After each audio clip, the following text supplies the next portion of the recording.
Sebuah kisah mahakarya terbaik dari S.H. Mintarja yang sangat populer di masanya berlatar belakang kerajaan Singasari.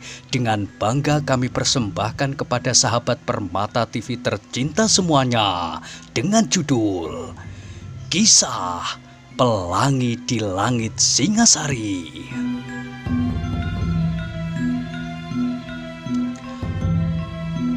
Pada kesempatan yang sangat baik ini, kita masuk pada episode yang ke-171. Selamat menikmati.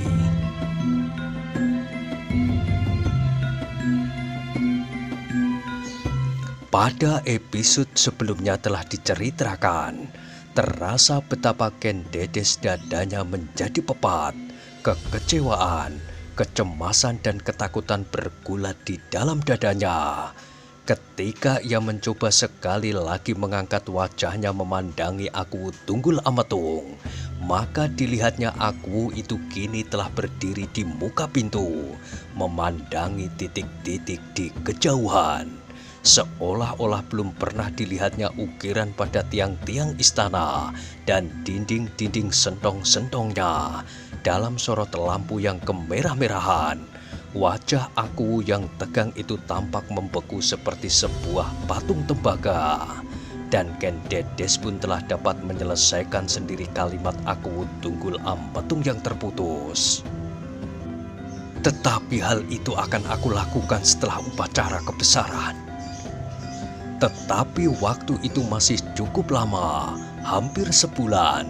Apakah dalam waktu yang selama itu tidak terjadi kemungkinan-kemungkinan yang berbahaya bagi Mahisa Agni? Dalam kekalutan perasaan, Ken Dedes mendengar Aku Tunggul Ametung berkata, "Ken Dedes, sebenarnya aku dapat mengerahkan segenap pasukanku untuk mencari Mahisa Agni. Tetapi Empu Gandring berpendapat lain. Hal itu akan dapat membahayakan nasib Mahisa Agni sendiri." Tunggul Ametung berhenti sejenak. Kini ia berputar dan berjalan mendekati Ken Dedes.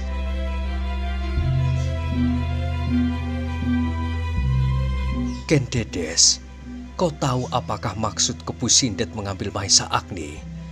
Orang itu sama sekali tidak mempunyai persoalan dengan kakakmu. Ia mengambil Mahisa Agni untuk memerasmu. Kepu Sindet pasti akan menukarkan Mahisa Agni dengan harta benda yang akan disebutkannya kelak. Karena itu jangan takut bahwa Mahisa Agni akan terbunuh. Ia pasti akan tetap hidup. Kepu Sindet pasti sedang sibuk mencari jalan untuk dapat menghubungimu. Mungkin ia akan mempergunakan kuda sempana atau orang kemundungan yang lain." Ken Dedes tidak menjawab. Terasa titik-titik air di matanya menjadi semakin deras. Betapa ia mencoba menahannya, namun terasa beberapa tetes jatuh di tangannya yang gemetar. "Kau dapat mengulur waktu. Kalau permintaannya tidak terlampau gila, maka kita akan segera dapat memenuhi tanpa banyak persoalan. Tetapi kalau perlu, pasukanku siap untuk berbuat." Terasa dada Ken Dedes menjadi semakin tergetar. Ia dapat mengerti dengan sebaik-baiknya maksud Aku Tunggul Ametung, meskipun cara mengatakannya tidak berurutan dan kurang teratur, karena jantung Aku Tunggul Ametung sendiri berdentangan tidak henti-hentinya. Ken Dedes tahu benar bahwa ia harus mengulur waktu supaya Mahisa Agni selamat sampai upacara perkawinannya selesai. Sesudah itu barulah dipikirkan cara untuk membebaskannya. Tetapi Aku Tunggul Ametung tidak memikirkannya. Bagaimanakah akibatnya apabila Kepu Sindet berbuat sesuatu sebelum waktu itu tiba? Kepu Sindet tidak mau menunggu sampai hari perkawinan itu selesai. Bahkan seandainya Kepu Sindet dapat dipaksanya untuk membiarkan persoalan itu sampai sesudah upacara perkawinannya, maka apakah ia dapat duduk bersanding sebagai seorang mempelai yang paling terhormat di seluruh Tumapel, sedangkan kakaknya Mahisa Agni berada di ujung maut? dalam keheningan itu, yang terdengar hanyalah desah nafas Ken Dedes yang semakin cepat. Ketika ia berpaling, dilihatnya emban pemomongnya duduk seperti sebuah patung yang beku, tetapi yang kemudian dengan tergesa-gesa menyeka matanya yang basah.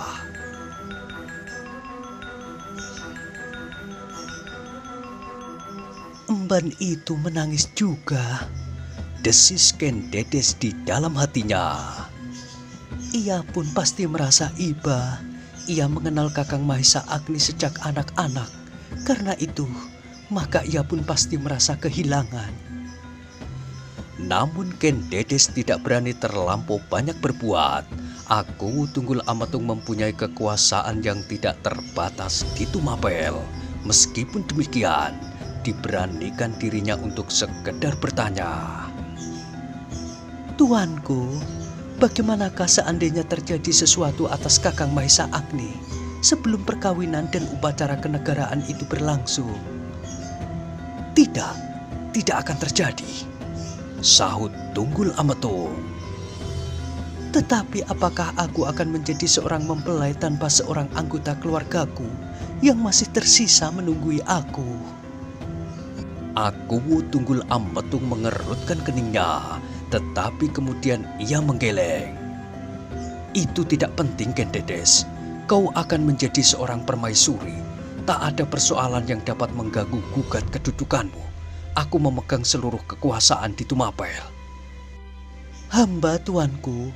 Namun perasaan hamba selalu terganggu, sehingga hamba tidak merasa tentram. Lupakan semuanya.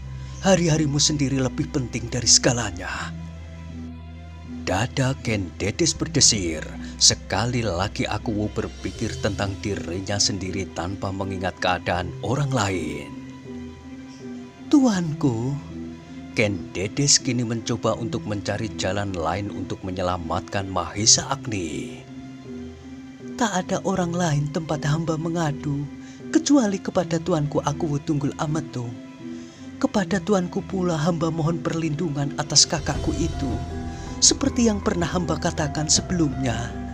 Karena itu tuanku, apakah tuanku tidak dapat mengusahakan agar Kakang Mahesa Agni dapat terlepas dari tangan orang-orang yang memusuhinya itu sebelum hari perkawinan itu tiba? Aku Tunggul Amatung mengerutkan keningnya. Jawabnya, aku pasti akan berusaha, tetapi aku tidak tahu apakah usahaku itu berhasil. Aku telah memerintahkan kepada para prajurit di Padang Karautan supaya mereka berusaha secepatnya membebaskan Mahesa Agni. Tetapi Empu Gandring menolak kekerasan. Lalu nada suara aku itu merendah. Dan aku belum menemukan cara lain yang sebaik-baiknya. Bagaimanakah kalau Kakang Mahesa Agni itu tidak dapat dibebaskan, tuanku? Ken Dedes, aku sudah mengatakan, berkata aku kemudian. Pikirkan dirimu lebih dahulu. Perkawinan di antara kita adalah persoalan seluruh tanah Tumapel. Kau harus dapat menilai persoalan ini menurut pertimbangan yang wajar. Sedangkan Mahesa Agni bukanlah persoalan Tumapel. Karena itu maka persoalan yang besar tidak akan dapat diganggu oleh persoalan-persoalan yang kecil yang tidak mempengaruhi keadaan Tumapel keseluruhan. Betapa kecewa Ken Dedes mendengar jawaban itu.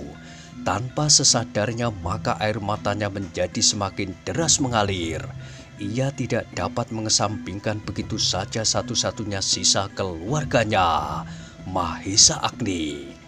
Betapa kebahagiaan dan keluhuran yang akan diterima karena perkawinan itu. Namun Mahesa Agni adalah seorang yang cukup penting di dalam hidupnya. Dalam pada itu aku yang gelisah menjadi semakin gelisah. Ia memang sudah menyangka bahwa Ken Dedes akan bersedih karenanya. Tetapi baginya tidaklah sewajarnya bahwa upacara kenegaraan itu akan terganggu karena hilangnya Mahesa Agni. Karena itu, ketika ia melihat Ken Dedes menangis, maka ia berkata pula, Ken Dedes, aku minta kau mengerti. Aku tidak memperkecil arti Mahesa Agni bagi hidupmu. Tetapi kau pun harus tidak memperkecil arti upacara kenegaraan yang telah menjadi keputusan aku Tunggul Ametung atas nasihat dan saran para tetua di Tumapel.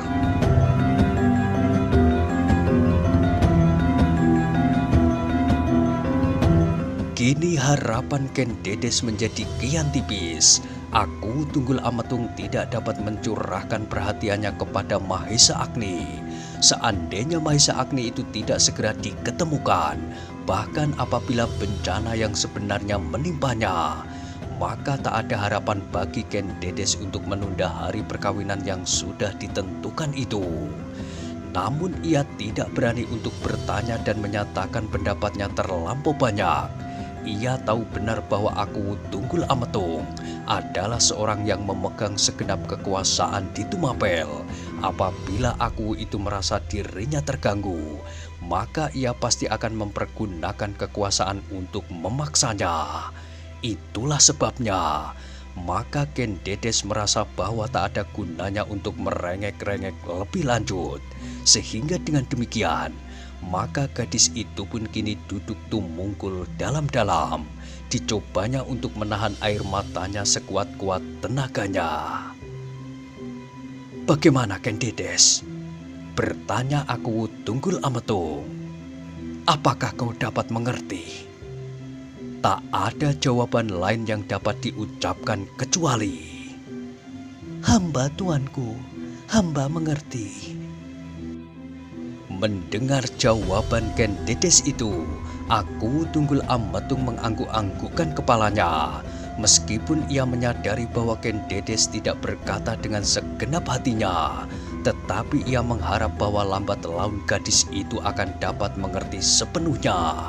Karena itu maka aku Tunggul Ametung itu pun menganggap bahwa tidak ada gunanya lagi untuk berbicara lebih lama. Ia akan memberi kesempatan kepada Ken Dedes untuk mempertimbangkannya sendiri dan mengerti maksudnya. Maka sejenak kemudian aku itu pun berkata, "Ken Dedes, pertimbangkanlah baik-baik. Tetapi jangan kau sangka bahwa aku hanya akan berdiam diri selama ini. Seandainya ada jalan bagiku untuk membebaskannya dalam waktu yang pendek, itu akan aku lakukan. Namun apabila aku gagal, maka kau sudah dapat mengatur perasaanmu dan tidak terlampau banyak terpengaruh olehnya." Sekali lagi Ken Dedes menyembah sambil menjawab, "Hamba tuanku." Tunggul Ametung mengangguk-anggukkan kepalanya. Katanya kemudian, "Baiklah, aku akan kembali ke bilikku. Pikirkanlah baik-baik, jangan terlampau terbenam di dalam perasaan." "Hamba tuanku." Kemudian kepada emban tua yang duduk di belakangnya Ken Dedes, aku Tunggul Ametung itu berkata, "Emban, kau sudah cukup mampu untuk mengendapkan perasaanmu. Meskipun kau agaknya bersedih juga atas hilangnya Mahesa Agni, tetapi aku harap kau dapat menenangkan hati momonganmu." Emban tua itu menyembah sambil membungkuk dalam-dalam. "Hamba tuanku, akan hamba lakukan titah tuanku." "Baiklah," gumam aku Tunggul Ametung meskipun ia tidak yakin bahwa hal itu akan terjadi sebaik-baiknya. "Beristirahatlah, aku akan kembali ke bilikku. Kau akan menghadapi saat-saat yang berat sebelum menghadapi perkawinan. 3 orang dukun pengantin akan merawatmu menjelang perkawinanmu." Tak ada lain yang diucapkan oleh Ken Dedes. Katanya, "Hamba tuanku, hamba selalu menjunjung titah tuanku." Sejenak kemudian maka aku Tunggul Ametung meninggalkan ruangan itu. Sekali ia berpaling namun kemudian ia pun hilang di balik pintu. Begitu aku Tunggul Ametung tidak tampak lagi di mata Ken Dedes, maka tiba-tiba gadis itu memutar tubuhnya dan dengan serta-merta dipeluknya emban tua pemomongnya. Betapapun ia mencoba menahan diri, tetapi air matanya tercurah tanpa dapat dibendungnya. Dibenamkannya kepalanya di dalam emban tua itu, seperti pada masa kanak-kanaknya. Terdengar di sela-sela isaknya ia berkata, Bibi, bagaimanakah dengan Kakang Mahesa Agni? Kini emban tualah yang harus berjuang melawan perasaannya sendiri. Betapa dadanya seperti terbelah oleh kecemasan dan kegelisahan atas hilangnya Mahesa Agni. Tetapi ia harus tabah dan mampu menahan dirinya. Ia harus menghibur momongannya supaya gadis itu tidak menjadi semakin dalam tenggelam dalam duka. Sudah tentu emban tua itu tidak dapat berkata kepada Ken Dedes bahwa ia sendiri sedang bersusah hati. Sebab Mahesa Agni adalah anaknya, satu-satunya anaknya. Emban itu menggeleng lemah, sekuat tenaga ia berjuang untuk tidak hanyut dalam arus perasaannya. Meskipun demikian setetes-setetes air matanya jatuh membasahi rambut Ken Dedes yang hitam lebat. Namun emban tua itu berusaha untuk berkata,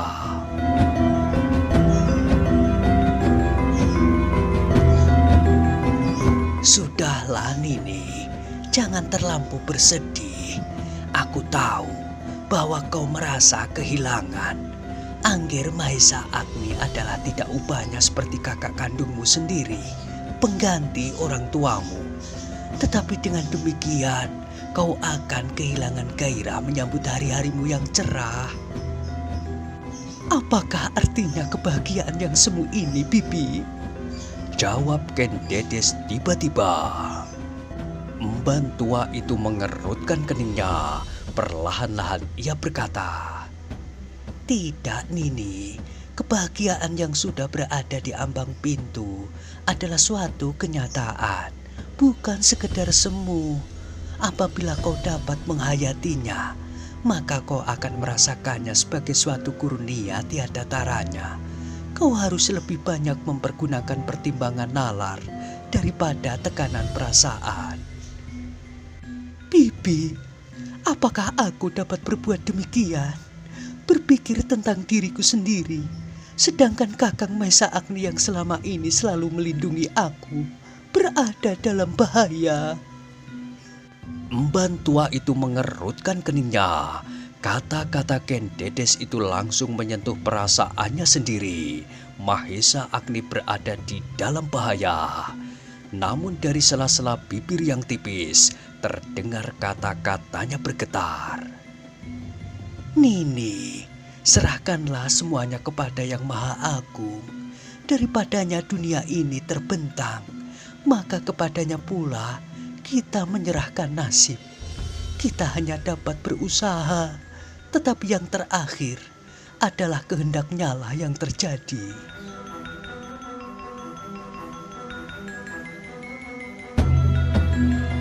Tetapi Ken Dedes mendengar pula kata-kata itu. Ternyata kata-kata itu dapat memberinya sekedar ketentraman. Sedikit demi sedikit tangisnya mereda. "Marilah Nini," berkata emban tua itu. "Masuklah ke dalam bilikmu. Mungkin seorang emban atau pelayan atau juru panebah akan lewat di ruangan ini. Mereka akan melihat kau menangis dan mereka akan bertanya-tanya di dalam hati, apakah kiranya yang telah terjadi?" Ken Dedes menganggukkan kepalanya. Kemudian ia pun berdiri pula. Dibimbing oleh emban pamomongnya, Ken Dedes melangkah masuk ke dalam biliknya, langsung merebahkan diri di pembaringannya. Sejenak emban tua pamomongnya duduk di samping pembaringannya sambil mengucapkan kata-kata yang dapat membesarkan hati momongannya. Ketika hati gadis itu sudah menjadi agak lilih, maka ditinggalkannya Ken Dedes seorang diri. Dengan tergesa-gesa, emban itu pergi ke biliknya sendiri. Ternyata ia tidak dapat lebih lama menahan desakan kepahitan yang tersimpan di dalam dadanya. Ketika emban tua itu memasuki biliknya sendiri, maka masih dicobanya untuk bertahan, untuk tidak tenggelam dalam genangan duka. Tetapi ia tidak berhasil. Dadanya yang selama ini selalu mencoba bertahan atas segala macam keadaan, maka kini seolah-olah meledak dengan dahsyatnya. emban tua itu pun menelungkup di pembaringannya. Air matanya lepas seperti bendungan pecah. "Anakku!" desisnya. Emban tua itu menangisi satu-satunya anaknya. Anak yang hilang pada masa kecilnya dibawa oleh ayahnya tanpa setahunya. Dengan segala macam cara ia berhasil menemukan anak itu kembali. Tetapi ia tidak dapat menyatakan dirinya sebagai seorang ibu. Meskipun demikian, ia berhasil menunggui anaknya setiap hari. Betapa ia berbangga hati ketika ia melihat anaknya tumbuh subur seperti sebatang pohon beringin di tengah-tengah padukuhan Panawijen. Ternyata anaknya, seperti juga gurunya, mampu memberi pengayoman kepada orang-orang di sekelilingnya, kepada padukuhan Panawijen.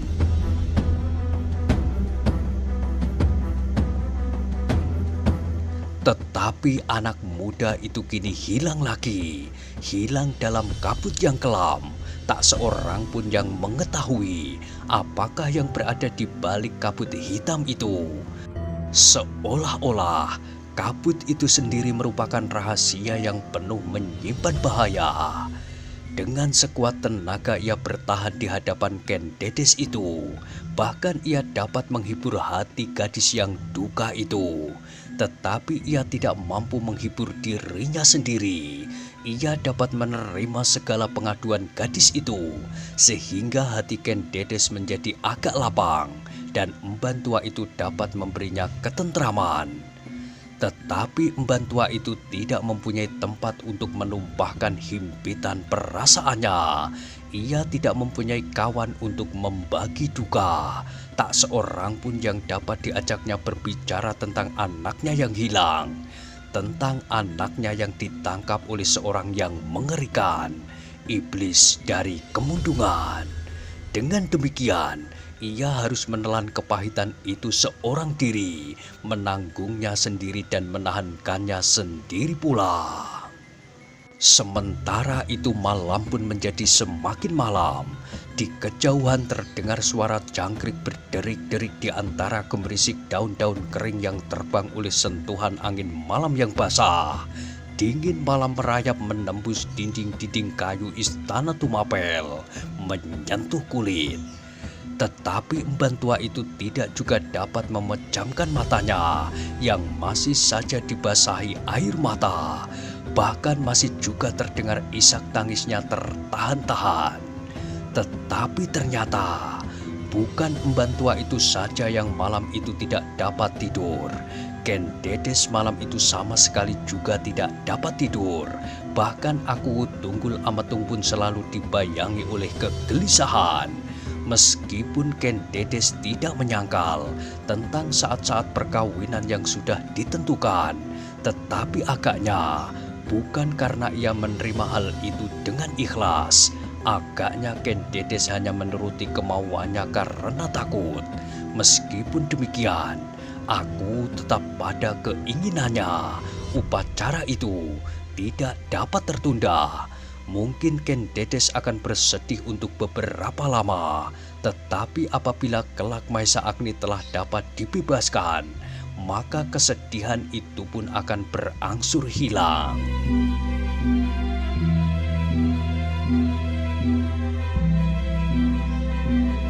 Tetapi bagaimana kalau Maesa Agni itu terbunuh? Tiba-tiba tumbuh pertanyaan di dalam hatinya. Apakah ia tidak akan menyesal sepanjang hidupnya? Aku menggigit bibirnya. Tiba-tiba ia bangkit dari pembaringannya dan berjalan mondar-mandir di dalam biliknya. Tetapi aku tidak sempat memikirkannya sekarang. Desisnya. Semua orang sudah sibuk dengan persiapan hari perkawinan itu. Akhirnya Aku mencoba menenangkan dirinya sendiri. Betapa ia kesal atas peristiwa-peristiwa yang sebenarnya tidak bersangkut paut langsung dengan kepentingannya, tetapi akan dapat mengganggunya. Soal itu adalah soal kecil bagi seorang Aku Tumapel, gumamnya. Kalau aku harus mengurusi rakyatku seorang demi seorang, maka aku akan mati kelelahan dan kebingungan. Mahesa Agni memang harus mendapat perlindungan, tetapi jangan memecahkan otakku. Namun kemudian ia pun berdesis. Tetapi Mahesa Agni mempunyai kekhususan. Ia langsung berhubungan dengan bakal permaisuriku. Aku Tunggul Ametung terhenyak di pembaringannya. Ia sekali lagi mencoba berbaring dan memejamkan matanya, tetapi ia tidak segera dapat tertidur.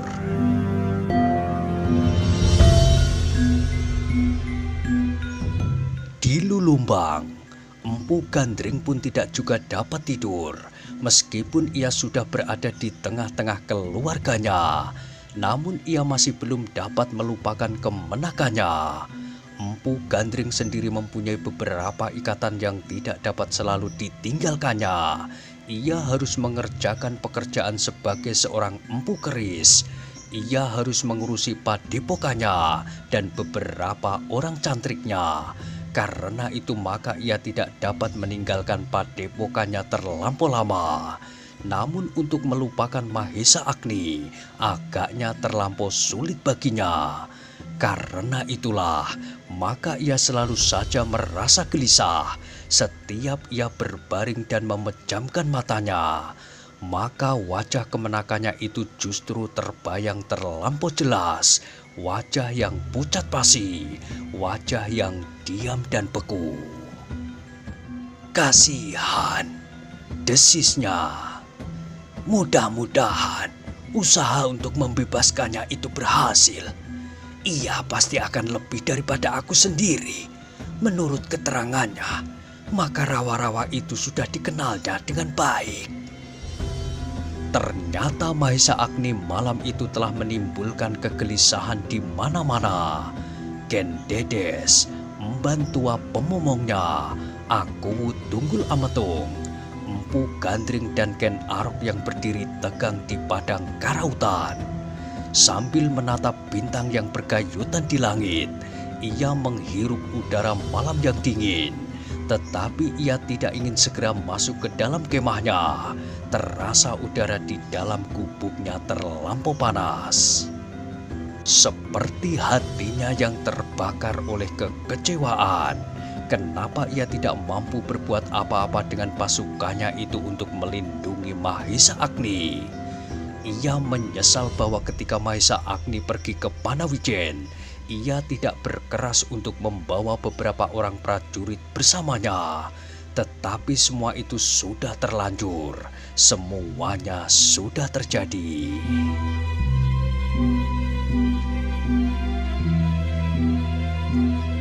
Ken Arok menarik nafas dalam-dalam. Udara malam yang dingin menyentuh seluruh isi dadanya yang gelisah. Sedangkan di hadapannya terbentang kewajiban yang tidak dapat diabaikan. Bendungan yang ditinggalkan oleh Mahesa Agni, susukan induk, parit-parit, sawah dan pategalan yang baru mulai ditanami dengan pohon-pohon pelindung dan pohon buah-buahan. Kemudian yang tidak kalah pentingnya bagi Ken Arok sendiri adalah taman yang pada saatnya harus dipersembahkan kepada aku Tunggul Ametung. Taman yang kelak akan dihadiahkan kepada permaisurinya, Ken Dedes. Hari perkawinan itu menjadi semakin dekat. Desis Ken Arok. Sebelum 6 bulan dari hari perkawinan itu, taman itu harus sudah siap. Harus sudah terwujud. Ken Arok menggigit bibirnya. Ia akan banyak kehilangan waktu apabila ia tenggelam dalam persoalan Mahesa Agni saja. Karena itu maka kedua-duanya harus mendapat perhatiannya. Aku harus bekerja siang dan malam. Kalau tidak, maka semuanya tidak akan selesai dalam waktu 6 bulan lagi. Tapi apakah orang-orang Panawijen mampu bekerja secara demikian? Aku yakin bahwa para prajurit Tumapel akan dapat melakukannya. Sebaiknya aku minta beberapa orang baru dengan perbekalan dan peralatan baru. Mudah-mudahan 6 bulan lagi pohon-pohon yang sudah mulai tumbuh itu sudah menjadi cukup rimbun. Pategalan sudah mulai tampak hijau dan tanah-tanah yang akan disiapkan menjadi tanah persawahan sudah dapat mulai digenangi air. Ken Arok itu mengangguk-anggukkan kepalanya sambil berdesis. Orang-orang baru itu akan dapat melakukannya di dalam hari bergiliran. Dengan demikian waktu yang singkat ini seolah-olah akan menjadi berlipat. Terasa dada Ken Arok menjadi agak lapang dengan keputusannya itu. Ia mengharap tidak mengecewakan Aku Tunggul Ametung. Ia tidak ingin mengundur waktu yang sudah ditetapkan. 6 bulan sesudah hari perkawinan, Aku akan membawa permaisurinya ke taman yang sedang dibuatnya itu.